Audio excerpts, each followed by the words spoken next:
I reached for her that night not out of habit, but out of a quiet plea for closeness.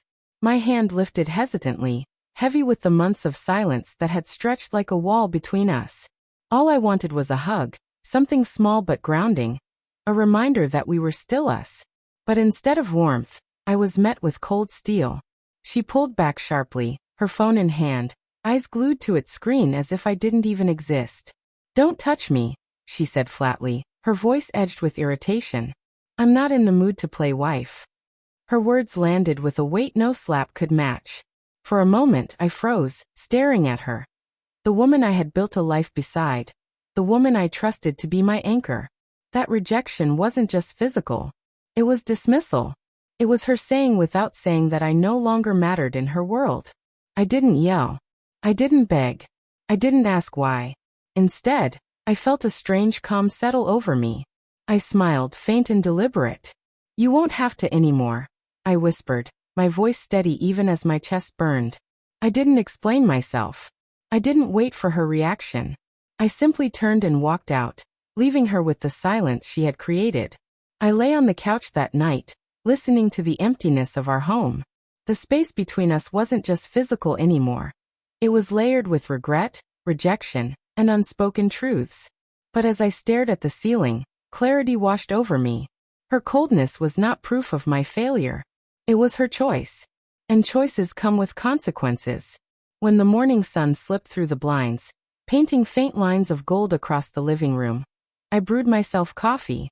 My movements were unhurried, grounded, deliberate. The sound of the bedroom door opening made me pause, though I didn't turn right away.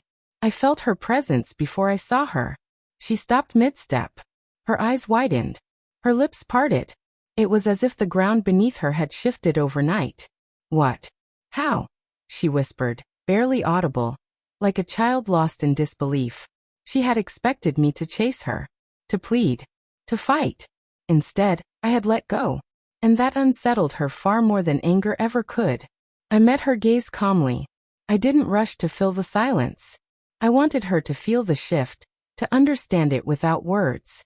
For the first time in years, she realized she no longer had control over my emotions, my choices, or my peace.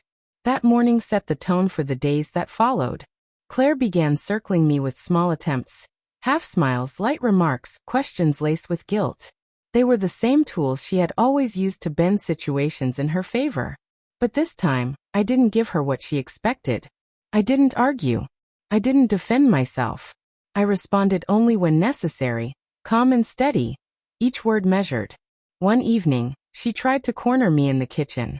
"You walked away last night," she said, her tone casual but her eyes sharp. "Why didn't you try to talk?" I held her gaze, my voice even. "Because talking without listening leads nowhere. I wanted you to see what your choices mean, without me covering for them." Her face betrayed her shock. She had braced herself for excuses or a desperate plea. She hadn't expected quiet strength. Over the next several days, I noticed the change in her. She tread more carefully. Her once effortless commands turned into hesitant suggestions. When she spoke, she paused as if measuring how much ground she could safely take. The balance between us had shifted completely, and she knew it. The true test came at the end of the week. She tried once more to bait me into old patterns, leaning against the counter with a practiced blend of accusation and vulnerability. "Are you really going to ignore me? All the times I asked for attention, for intimacy, do those mean nothing to you?" I answered softly but firmly. "I'm not ignoring you. I'm just letting reality speak. Actions carry weight. Words alone won't erase that." Her expression faltered. For the first time, she saw the futility in her performance. She realized I wasn't going to give her the reactions she craved.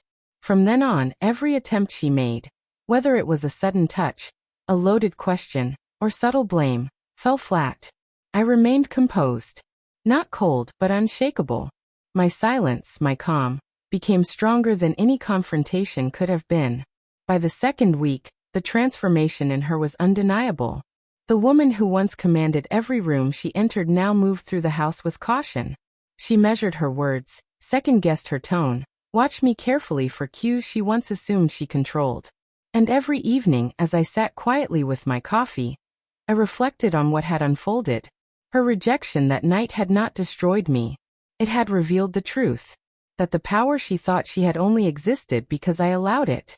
When I stepped away, I took that power with me. Walking away wasn't surrender. It was strength. It was choosing clarity over chaos, dignity over drama. It was reclaiming myself. And the shock on her face that morning? That was only the beginning. The true lesson came after. When she learned that manipulation collapses in the presence of patience, observation, and self-respect. I hadn't lost anything. I had regained everything. My peace. My dignity. My control.